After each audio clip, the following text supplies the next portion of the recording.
Last minute shakeup at 5:30 a.m., laundry situation not good. And when your focus is on helping your clients, it's easy to forget about yourself. But NASM knows trainers. Morning, Ryan. It's okay. And staying in front of the day isn't always as Thanks, simple Ryan. as 1, What's 2, up? 3. So when the unexpected has you pressing pause, What's the latest on creatine? I'm going to get back to you on that. let NASM1 help you press play. Visit NASM.org to sign up for a membership today. You're listening to the NASM-CPT Podcast with Richey, winner of the Sharecare Emmy Award for Social Storytelling and the official podcast of the National Academy of Sports Medicine. Hey y'all, and welcome to the NASM-CPT Podcast. My name is Richey, and today we're going to talk about the knee. The first thing we have to ask about the knee is, why does it start with a K? But after that, we've really got to get into understanding what the knee is, what its functions are, what are some of the damages that can take place to it, what causes some of those damages, and we've got to understand the different types of joints that are associated. Now, this is an overview. We're not going hard on the paint on this. So let's go in an overview and talk about the joints that make up the knee right now. There are 3 joints that make up the knee. Some will argue 4, but I'm going to stick with 3 right now. Just like when we're talking about the ankle the other day, we talked about 3 joints of the ankle. And a lot of times we don't think about the ankle being multiple joints, and certainly we don't think about the knee being multiple joints either. So let's identify what are the joints of the knee. Well, the first joint that makes up the knee that we're going to talk about is called the patellofemoral joint. As we talked about previously, I love the names of these joints because they basically tell you what bones are associated with the joint. So the patellofemoral joint is where the patella connects to the femur. And so if you go down and you look at your knee, and you might be able to rub it. If you're sitting like I am right now, you've got those 2 bony notches on the outside of your knee. And if you follow the bone, you'll feel a little divot. That little divot is a little patellar groove. And the patella, the kneecap, has a fin isn't the right word, but it's kind of, yeah, we'll just call it a fin for now. So it fits along that groove right there. And it will slide up above that groove and down below it. And if you're sitting right now, it's already on the underside of the knee, the most distal portion of, the knee, the femur. And it's sitting underneath that. And as you straighten your leg out, it rolls around the anterior of the femur in those little grooves. Well, some people have something called a patellar tracking issue. And patellar tracking issues, you've probably heard, and people talk about doing exercises with patellar tracking. They say, you got to work this muscle. There's a muscle you got to work if you have tracking issues in your patella. And that muscle is the VMO, the vastus medialis obliquus. And the vastus medialis is a large medial muscle. And then there's the VMO, which is part of the vastus medialis, but some will refer to it almost as a separate muscle. It's not, but it's got a separate pull almost. So that VMO, that oblique part of it, actually pulls medially. Well, the problem is that your vastus lateralis is really large, so much larger than the medial portion of it. And it's got a lot more lateral pull. Plus, you have a Q angle, which means there's your femur kind of adducts. It doesn't go straight down. It goes in. It adducts a little bit. And so it always has a little bit of a lateral pull against it. So when you have tracking issues, usually the patella gets pulled laterally, a lateral tracking issue for the patella. So what you might do is you might foam roll the VL, vastus lateralis. You might go through some stretching, but then you're going to do some vastus medialis obliquus, some VMO exercises. And the VMO exercises are great because The VMO works mostly at the last about 10 degrees of extension. So that kind of 10 to 15 degrees of extension, the VMO has its real, its major pull, its preferential activation in the last 10 to 15 degrees of knee extensions. And so you might do exercises known as TKEs. TKEs stand for terminal knee extensions, terminal knee extensions. And we can do terminal knee extensions by lying down, put a bolster under your knee and maybe an ankle weight in doing knee extension. That's more kind of rehabilitative. You can do a power band. So one of those big bands around your knee and anchor it in front of you. Now it goes behind the back of your knee. And as you extend your knee, the band is pulling you anteriorly. As you extend your knee is translating posteriorly and you get knee extension, and that will work the VMO. You can also do that with what a lot of times I'll put a stability ball against a wall and I'll put it, my leg, the back of my thigh, the back of my knee against it, and I'll extend my knee until it locks out by pressing it back into a ball against the wall. And that is another way to do a terminal knee extension, a TKE, and that can help to activate and get the VMO really back integrated and hopefully help to alleviate or ameliorate some of the lateral tracking issues of the patellofemoral joint, that patella with the tracking issue. And that is a knee joint. The major knee joint that you think about is the tibiofemoral joint. The tibiofemoral joint is where the femur sits on top of the tibial plateau. They connect right there. That's what we think about being the knee. It's the joint that connects the shin to the thigh bone, the tibia and the femur, named after tibiofemoral joint. So we've got the name in the name. We got the location in the names. We got the names of the bones and the names of the joint. It's very helpful. It makes things very, very easy. Same thing with the patellofemoral joint. So the tibia and the femur work together like that. And that's where knee extension and knee flexion takes place. Rotation can take place there, mostly a lateral or external rotation, not a lot of medial rotation. And there's also some frontal plane play that takes place there as well. And then we've got one more joint in the knee. It is the superior or the proximal tibiofibular joint. And we talked about the distal tibiofibular joint the other day, or the inferior tibiofibular joint, where those two bones, the tibia, go all the way down in the fibula and they meet at the bottom, and they comprise one of the ankle joint, or they comprise one of the ankle joints. But when you go all the way up, where those two attach at the top, that is also considered a knee joint. So we've got those three joints. We've got the patellofemoral joint, the tibiofemoral joint, and the tibialofibular joint.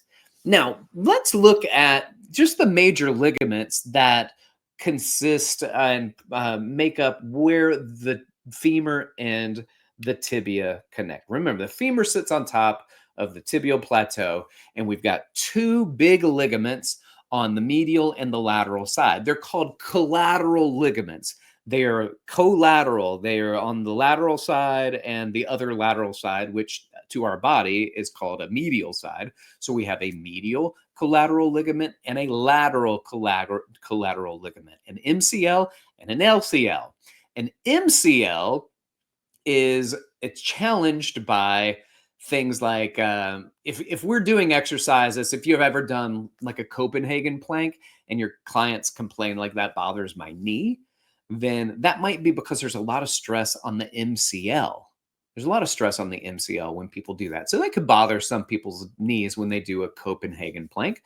If somebody does, for instance, a few days ago, we talked about rolling an ankle. There's an inversion ankle sprain, and there aren't many eversion ankle sprains. Why? Because when the ankle everts, the knee adducts And that's where the damage takes place. Not usually at the deltoid ligament in the ankle, but the MCL, and probably also considerably common is an ACL tear or strain that'll take place when that happens. So we've got the MCL and the LCL.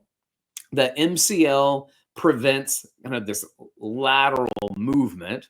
The LCL limits the medial movement. And then we've got the ACL and the PCL, the anterior cruciate ligament and the posterior cruciate ligament. The anterior, the ACL, prevents the femur from sliding backwards on the tibia, and it keeps the tibia from sliding forward underneath the femur. In fact, the ACL test, an anterior drawer test, is where a lot of times a practitioner will sit on somebody's foot while they're lying down, their knee is bent, and they will pull the shin forward. And if the shin, if you're watching on YouTube, if I pull forward and it moves, then that might be a positive, a significant movement. And significant is variable. I understand that. You have to know and understand it. And that's not our job to figure it out, but it's just to help us understand. The anterior drawer test can let us know whether or not there may be some laxicity, that the muscle, that ACL is lax. And so they'll pull the shin forward. Mine moves a little bit. I had a couple of surgeries. On my knee, I had my meniscus, which is the cartilage that sits on top of the tibial plateau that the femur connects into. I had my medial meniscus torn to absolute shreds during a tumbling accident. I strained my MCL pretty significantly. And here's an interesting thing about the MCL is the MCL is I think the only of the three of those four ligaments in the knee that have blood supply. And so a lot of times MCLs won't need surgery. And they oftentimes can, but when an MCL gets strained, sometimes they'll just let it go. They'll let it check it, see if the blood supply can help to heal it. Now, the ACL, you hear about people getting ACL reconstruction all the time, ACL surgeries. That's what sometimes there's a complete rupture. It's completely pulled apart. But sometimes it's just torn and highly unstable, and it does not have a blood supply, and that has to be reconnected and tightened in order to stabilize the knee. Now, you can still exercise, you can still move with torn ligaments. They just makes your knee highly unstable, and the more unstable it is, the more likely you are to damage it further. And so that's why these surgeries that happen with the athletes are so very common, because you might be able to keep playing, but all you're going to do is likely damage it farther. Now, the PCL, posterior cruciate ligament, prevents the femur from sliding forward on the tibia. It prevents the tibia from sliding backwards on the femur. So that'll be a test as well, where you do basically the same thing. Instead of the anterior drawer, it's a posterior drawer. So you push forward and see if that PCL's got some laxicity to it. All right. Let's go into our sponsor. This episode of the NASM-CPT Podcast is brought to you by NASM One, the membership for trainers and coaches. Members enjoy unlimited access to hundreds of career resources. Get the Edge app to schedule and program clients. Enjoy half off all certifications and specializations, access to free CEUs, and more. All of this for just $35 a month. Go to nasm.org/membership to learn more about NASM One. I like to commonly say also that the knee is not a smart joint. And let's be honest, no joints are smart. But the reason we say that is that the knee doesn't have a lot of options. The knee doesn't have a lot of options. And the knee can get hurt. And it does get hurt by contact. If you get hurt by contact, somebody slide tackled you in soccer, somebody ran into your knee or fell on top of you in football. Some weird accidents can happen where contact is made. But about 70 to 80% of ACL tears that take place are non-contact related. So that poor joint. I don't know if you ever saw Good Will Hunting. Good Will Hunting there's this moment where he's there with his therapist, and Matt Damon plays Good Will, so Will Hunting, and Robin Williams plays the therapist, and Robin Williams looks at him and he just says, "It's not your fault. It's not your fault." And he just keeps saying, "It's not your fault. It's not your fault." And finally, Will breaks down crying. He finally broke through to him. Well, many times when it comes to our knee, it's not your fault. It's not your fault, knee. Why? Well, the knee range of motion is pretty interesting. And the problem is a lot of times the issues that take place at the knee are actually problems that take place at the ankle and the hip, ankle or the hip, the ankle and the hip. I used to say this and I stopped saying it because it just kind of bothered me after a while saying it. And then somebody told me they remembered me saying that, and it was very profound. So I'm going to go say it. The ankle and the hip are mommy and daddy. And when mommy and daddy are arguing, the kid, the knee in the middle is the one that gets hurt. So do with that what you will. And if you ever want to pass it on, fine. And if you don't, I understand. So the knees, the normal range of motion at the knee, flexion, we've got between 120 to 150 degrees of knee flexion. Knee extension, 0. We go to a straight line and we should not be able to extend much. And some people have hyperextension at the knee, but for the most people, it's 0 degrees of extension. It can rotate a little bit internally. So internal rotation, less than 10 degrees, lateral rotation, 20 to 30 degrees, and maybe some AB and adduction. The adduction of the knee is about 10 degrees and abduction is about 5 degrees. So what does that mean? That means that our big range of motion at our knee is flexion and extension. It doesn't like to move laterally. It does some rotation, but it's very limited in rotation. But for instance, my brother, when he tore his ACL significantly, a complete rupture, which means it had a complete tear. There was a north and a south side, and they did not connect anymore. So that complete tear, and oftentimes the tears like that will also rip the meniscus off of the tibial plateau. And he called me and asked me what he needed to do. And I was like, well, I don't know what's going on. And he goes, well, I hurt my knee playing basketball. And I've mentioned this on the podcast before. I mean, you hurt your knee playing basketball. You got to tell me more than that. And he goes, well, it was faculty versus the students' day. And mi hermano is a Spanish teacher at a school just outside of Cleveland in Ohio, in a place, I think in Lorraine or somewhere close to it. So he's playing against his students. And now we're both from Alabama. And so I told him he got something called a used to could injury. A used to could injury is when old people try to do what they used to could do, and they can't do it anymore. Dang it. What were you thinking, man? And so I asked him what happened. And he said, well, I got the ball. I said, where were you? And he said, I was at the top of the key. And I said, oh, okay. Let me stop you. I'm going to see if I can tell you what you did. And he said, okay. I said, you had the ball. He said, yes. And I said, did you make a play like to go towards the goal? Like you were going to move in towards the goal? And he said, yeah. And I said, did a kid step in front of you? He said, yeah. And I said, did you stop and change directions? And that's when you heard the pop. And he goes, oh, what type of voodoo do they teach you up in New York City? And I said, they teach me kinesiology. And he was like, that sounds scary. I said, it is. I have insights, my friend. Insights to know that the most common recipe, if you want to cook up an ACL tear, is decelerating force on a planted foot while changing directions. Deceleration and change of direction. So now you are stopping and you're going through a significant flexion at the knee.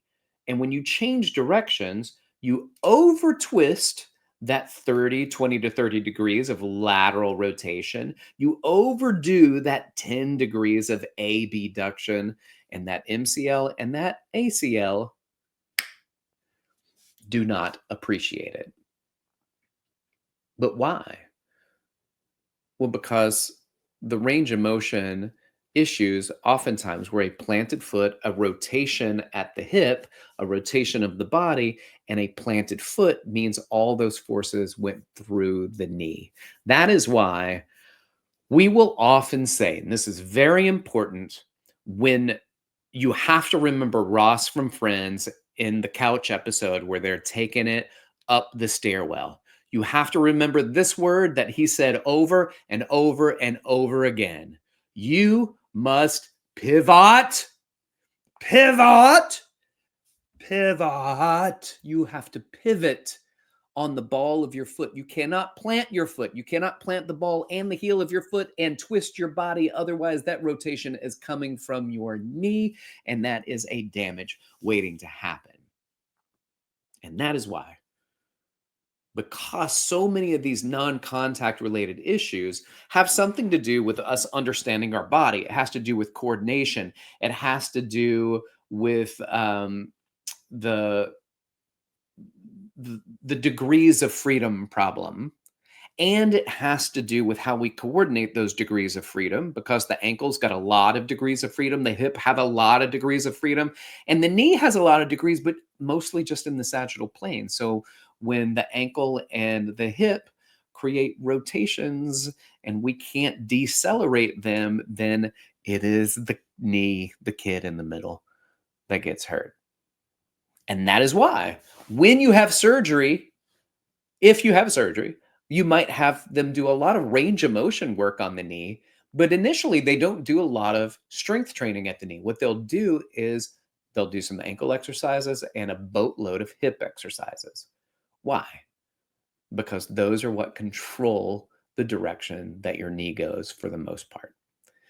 All right. Thanks for listening. Like, subscribe, share with your fitness friends and family. And if you got questions for me, you can reach out by hitting me up on Instagram at dr.rickrichey, or you can email me rick.richey@nasm.org. Y'all keep inspiring people to fitness. Thanks for listening. This has been the NASM-CPT Podcast.